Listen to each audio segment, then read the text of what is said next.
Good morning, Grigsby Gators. It's me, Mrs. Wilder, and today is Wednesday, April 22nd. It's time for our morning book club with Mrs. Wilder. Remember, today we've just started the book The Worst Best School Year Ever by Barbara Robinson, and this is about the Herdmans, those feisty Herdmans. Now, if you remember, we had to leave off in the middle of chapter 1 because I can only record for so long. With YouTube. Anyway, remember the Herdmans just stole baby Howard out of his baby carriage. We don't have him back yet, so let's find out what happened. Luella looked relieved, but not very, and I didn't blame her. If you had to choose between a total stranger having your baby brother and the Herdmans having him, you would pick the stranger every time. What have they done with him? Luella asked. They're charging kids a quarter to look at him. Why would anybody pay a quarter to look at Howard? I said. We can look at Howard at any time. They didn't tell you it's Howard. They've got a sign up that says, "See the amazing tattooed baby, 25 cents. They tattooed him? Luella yelped. My mother will kill me. Actually, they didn't tattoo him. What they did was wipe off the Vaseline and draw pictures all over his head with a waterproof marker. Charlie was dumb enough to fall for their sign. He paid his quarter to see an amazing tattooed baby, and of course he was mad as could be when it turned out to be Howard Mikulski with pictures drawn all over his head. So he tagged along behind us, insisting that Luella get his money back. But we both knew that Luella would have all she could do just to get Howard back. If it was anything but the baby, she said, I wouldn't even try to get it back, not from the Herdmans. They already collected $6.50, Charlie said. You ought to make them pay you some of that for the use of Howard. I'll probably have to pay them, Luella grumbled. She was right. When we got to the Herdmans, there were 3 or 4 kids lined up outside the fence, and Luella marched up and said to Imogene Herdman, You give me back my baby brother.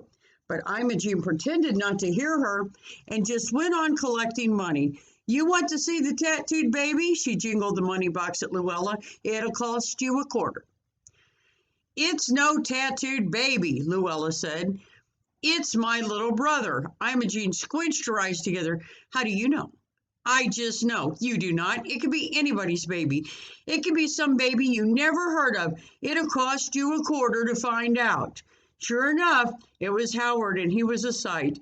The whole top of his head was red and green and blue and purple with pictures of dogs and cats and trees and tic-tac-toe games. I don't know what you're so mad about, Leroy Herdman said. He looks a lot better than he did. In a way, Leroy was right. Howard looked a lot more interesting, but nobody expected Mrs. Mikulski to think so. We took Howard out back of my house and tried to wash off his head, which is how we found out the pictures were all waterproof. Now what will you do? Luella asked. Tell your mother the Herdmans did it, Charlie said. She'll just want to know why I let them do it and how they got hold of him in the first place. Maybe we should use some soap.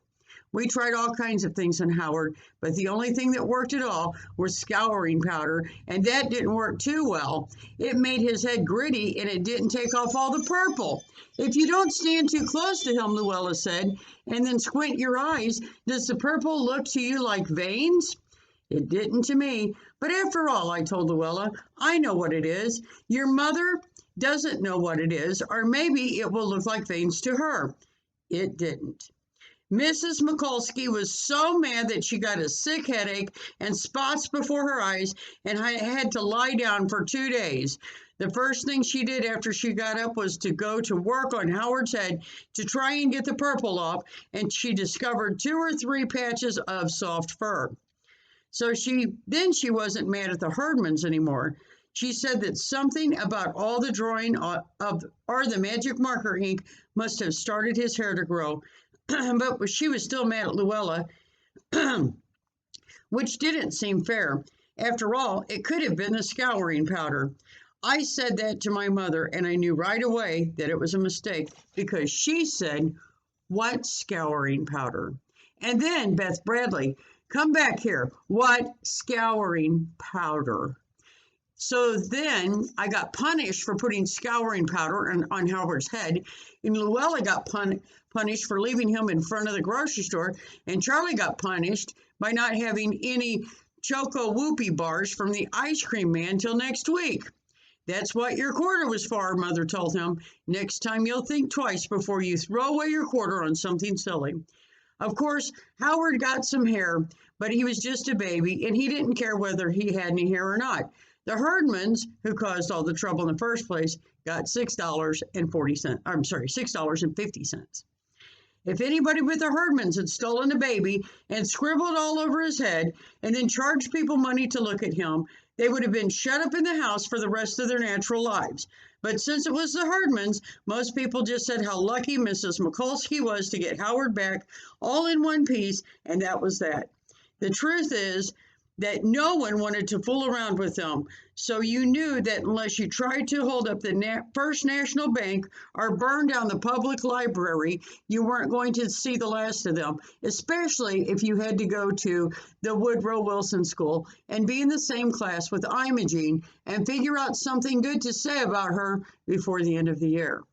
Okay, that's the end of chapter 1. We'll go ahead and start chapter 2. We'll see how far we get. A lot of people, like Alice Windlekin's mother, thought the Herdmans.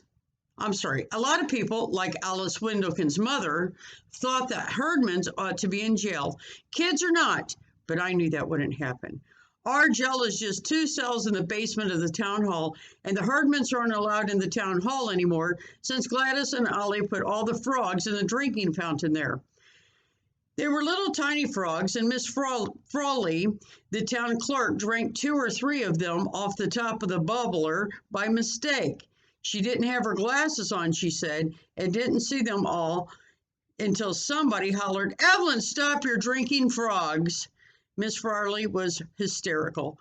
She said she could feel them jerking and jumping all up and down in her windpipe, but even so, she chased Gladys and Ollie all around the block, and she said if she ever caught any Herdman inside the town hall again, she would put on roller skates and run them out of town so fast their heels would smoke.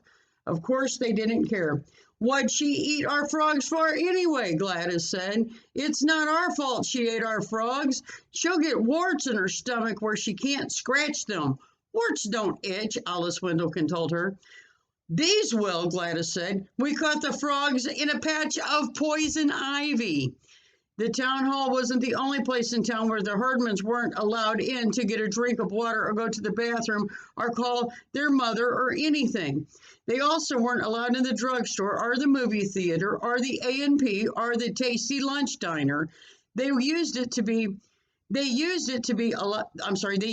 allowed in the post office, but that didn't last.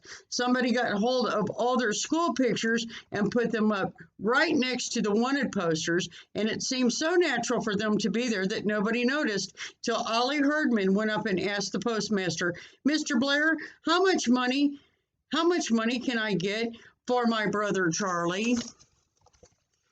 "I don't know what you mean," Mr. Blair said. "Some of those people are worth $500, Ollie said. "How much can I get for Claude?" So Mr. Blair went to see what he was talking about, and sure enough, there were the Herdmans right up with the bank robbers and the mad bombers and all. Mr. Blair had a fit. "How did these pictures get up here?" he said. "Did you put these pictures up here?" Ollie said, "No, it was a big surprise to him." "Well, it's a big surprise to me too," Mr. Blair said, "but I can tell you that the FBI is not going to pay you anything for Claude or any of the rest of you either." "How did you happen to pick on Claude?" "Because he's the one I've got," Ollie said. Mr. Blair said later that he didn't like the sound of that. "I figured he probably had Claude tied to a tree somewhere." So he mentioned it to the policeman on the corner, and the policeman said he'd better go investigate because with Herdmans, you could never tell. He didn't have to go far. There was a big crowd of people and a lot of commotion halfway down the block, and sure enough, Ollie had shut Claude up in the men's room of the Sunoco Station. When the policeman got there, Claude was banging on the door and hollering for someone to let him out, and there was a whole big family from South Dakota wanting to get in. The mother said they had driven almost 150 miles looking for a Sunoco station because they were the cleanest, but what good was clean if you couldn't get in? I gave the key to one of those herdmans, the manager said, and he went off with it. I should have my head examined. But you don't need a key to get out, the policeman said. Why doesn't Claude just open the door? I can't, Claude yelled. The door's stuck.